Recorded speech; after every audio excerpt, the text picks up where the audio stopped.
Narad news daily bulletin, खबरें आपके आसपास की, अब आपके मोबाइल पर। जिलाधिकारी डॉक्टर आर राजेश कुमार द्वारा आज तहसील विकासनगर का औचक निरीक्षण कर व्यवस्थाओं का जायजा लिया। निरीक्षण के दौरान उन्होंने कार्यालय उपस्थिति पंजिका का अवलोकन किया। उन्होंने उप जिलाधिकारी विकासनगर से उनकी कोर्ट में लंबित वादों के संबंध में भी जानकारी प्राप्त की।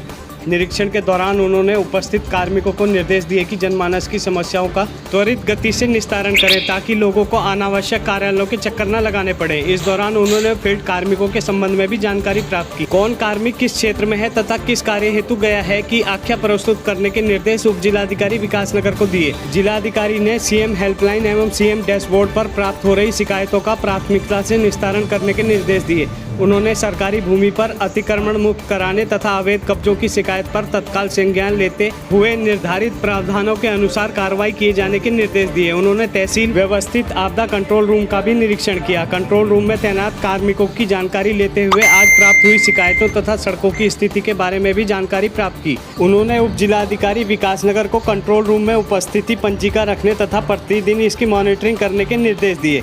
इसके बाद जिलाधिकारी ने तहसील क्षेत्र के दूरस्थ गांव तोली में पहुंचकर लोगों की जन समस्याओं को सुना।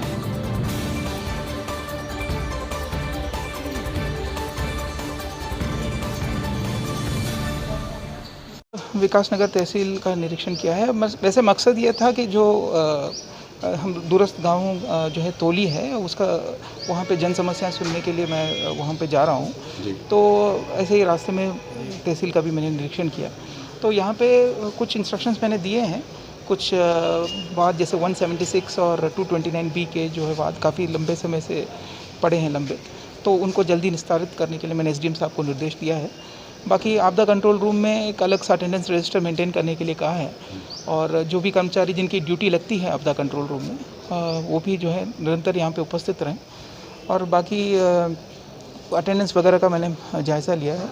और कुछ केसेस जैसे अतिक्रमण वगैरह के केसेस यहाँ पे ज़्यादा हैं विकासनगर में, उनको त्वरित निस्तारण करने के लिए कहा है। और सीएम हेल्पलाइन के जितने भी मामले हैं और सीपी ग्राम्स हैं जो पीएमओ से मॉनिटर होते हैं, उसका भी उन वैसे केसेस का भी जल्दी निस्तारण। दुकान पर चोरी का मोबाइल बेचने आए युवक को पीड़ित ने खुद ही पकड़कर पुलिस के हवाले कर दिया।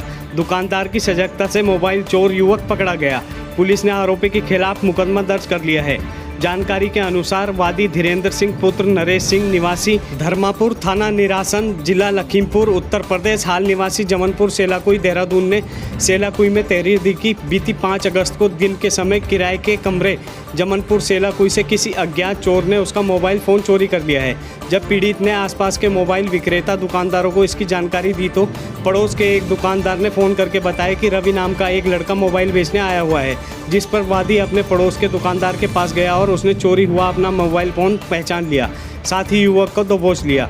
पीड़ित मोबाइल और मौके पर पकड़े गए युवक को लेकर थाना सेलाकुई आया, जिस पर पुलिस ने आरोपी के खिलाफ मुकदमा दर्ज कर गिरफ्तार कर लिया। आरोपी की पहचान रवि निवासी ग्राम दुलानी थाना मेलानी जिला लखीमपुर उत्तर प्रदेश के रूप में हुई है। आरोपी ने बताया कि बीते 2 माह से उसके पास कोई काम नहीं था।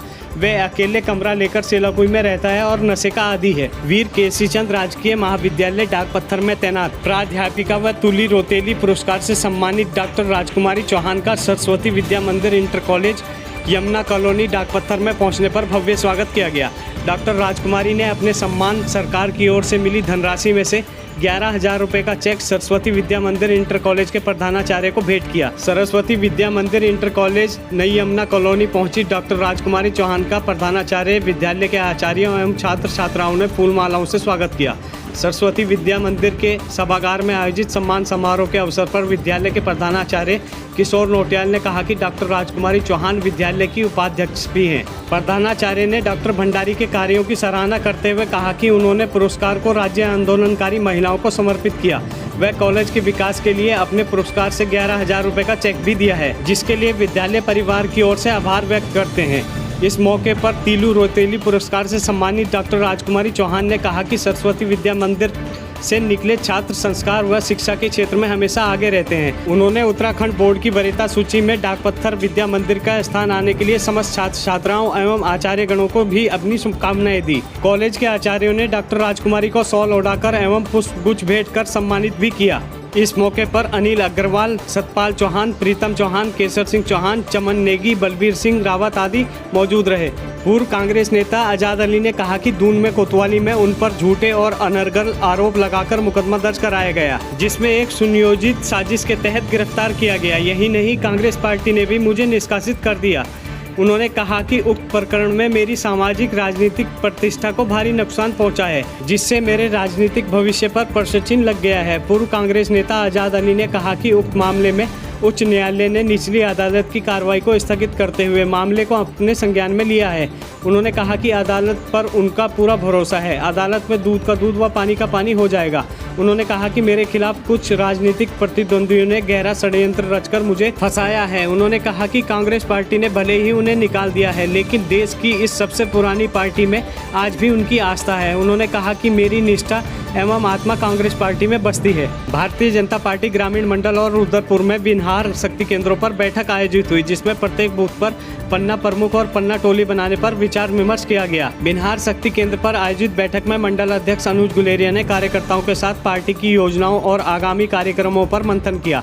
कार्यकर्ताओं को संबोधित करते हुए उन्होंने कहा कि जो जिम्मेदारी पार्टी तय करती है उसे हर हाल में कार्यकर्ताओं द्वारा पूरा किया जाना चाहिए। संगठन को मजबूत करने के लिए ग्राम स्तर और बूथ स्तर पर काम करें, साथ ही लोगों की समस्याओं के निस्तारण का भी प्रयास करें। इसके बाद उन्होंने बूथ स्तर पर पन्ना प्रमुख और पन्ना टोली बनाने के लिए कार्यकर्ताओं के साथ विचार विमर्श किया। बैठक में खजान नेगी, दिनेश कुमार, हरि सिंह, भारत सिंह, सूरजपाल, टिकम सिंह, रविंद्र कुमार, कामिल हुसैन, सुनील व्यास, गुलफाम अली आदि मौजूद रहे। अगस्त क्रांति के अवसर पर महानायकों को याद करते हुए कांग्रेस ने भाजपा सरकार को गद्दी से उखाड़ने का संकल्प लिया।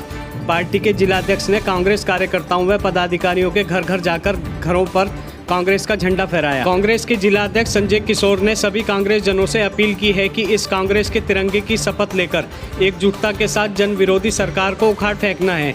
उन्होंने कहा कि जिस प्रकार से इस देश को बचाने के लिए कांग्रेस ने एक जन आंदोलन अंग्रेजी हुकूमत के खिलाफ किया, उसी प्रकार देश को सामाजिक आर्थिक रूप से कमजोर कर रही भाजपा की जन विरोधी सरकार से मुक्त कराना है। अभियान के दौरान जिलाध्यक्ष ने विकासनगर में शहर अध्यक्ष संबी प्रकाश, प्रदेश सचिव प्रेम प्रकाश अग्रवाल, जिला उपाध्यक्ष हरीश ग्रोवर के घर कांग्रेस का ध्वज लगाया। हरबटपुर में कांग्रेस के अध्यक्ष नरेंद्र बिष्ट, जितेंद्र रावत, आशीष पुंडीर, अभिषेक चौहान, अलका डालाकोटी, फुरकान, भूपेंद्र केंतुरा, मोहित बिष्ट आदि के आवासों पर जाकर ध्वज फहराया। सेलाकुई थाना क्षेत्र के अंतर्गत केनाल रोड पर पेंटर अपने घर के पास एक निर्माणाधीन मकान में पुताई का कार्य कर रहा था। इसी दौरान वहां घर में बिजली की कटी हुई तार की चपेट में आकर बुरी तरह झुलस गया। मौके पर पहुंचे लोगों ने उसे स्थानीय निजी अस्पताल में उपचार के लिए पहुंचाया, जहां चिकित्सकों ने उसे मृत घोषित कर दिया। पुलिस ने पोस्टमार्टम कर शव परिजनों को सौंप दिया है। बता दें कि सोमवार 12 बजे पेंटर अमरीश कुमार पुत्र ज्ञान सिंह निवासी केनाल रोड सेलाकुई अपने पड़ोस में निर्माणाधीन मकान में पुताई का काम कर रहा था। इसी दौरान मकान के अंदर बिजली की लाइन कटी पड़ी थी, जिसकी चपेट में आने से अमरीश कुमार करंट से बुरी तरह झुलस गया।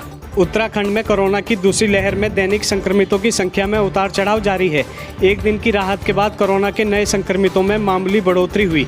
सोमवार 9 अगस्त की शाम को जारी स्वास्थ्य विभाग की रिपोर्ट के अनुसार पिछले 24 घंटे में प्रदेश में कोरोना के 31 नए संक्रमित मिले और एक व्यक्ति की कोरोना से मौत हुई। वहीं 47 संक्रमित स्वस्थ हुए।